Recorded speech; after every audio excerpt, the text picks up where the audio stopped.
Marathon में हार के 10 साल बाद फारसी साम्राज्य राजा जर्क्सीस प्रथम के शासन में ग्रीस पर एक बड़े आक्रमण के साथ उतरा। जर्क्सीस ने अपने पिता राजा डेरियस का बदला लेने और यूरोप पर फारस का आधिपत्य बढ़ाने की कोशिश की। इस भारी सेना का सामना करते हुए ग्रीक नगर राज्य जीवित रहने के लिए एकजुट हो गए। थर्मोपाइले का युद्ध क्षेत्र या हॉट गेट्स मध्य ग्रीस का एक संकीर्ण तटीय दर्रा था। इसकी प्राकृतिक भौगोलिक स्थिति इसे रक्षा के लिए एक आदर्श स्थल बनाती थी, जहां एक छोटी सेना बड़े दुश्मन को रोक सकती थी। यही वह जगह थी जहां लियोनिदास और उनके सैनिकों ने मोर्चा संभाला। स्पार्टा के राजा लियोनिदास ने लगभग 7,000 ग्रीक योद्धाओं का एक समूह थर्मोपाइले की ओर नेतृत्व किया।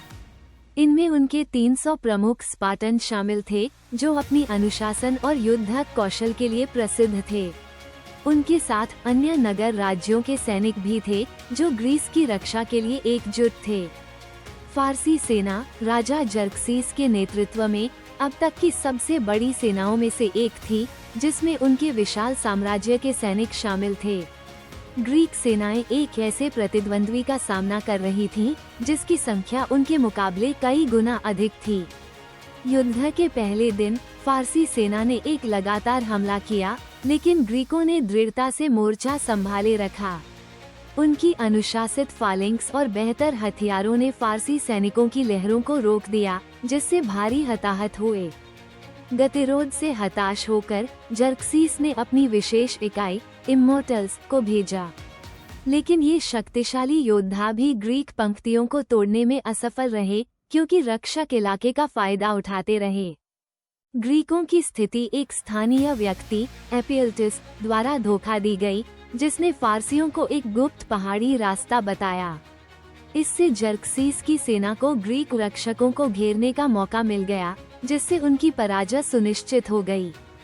तीसरे दिन जब फारसी पास आ गए, लियोनिदास ने अधिकांश ग्रीक सेनाओं को भविष्य के युद्धों के लिए बचाने के लिए हटा दिया। वह और उनके 300 स्पार्टन, साथ ही कुछ 100 थेपियंस और थिबन्स पीछे रहकर मृत्यु तक लड़ते रहे।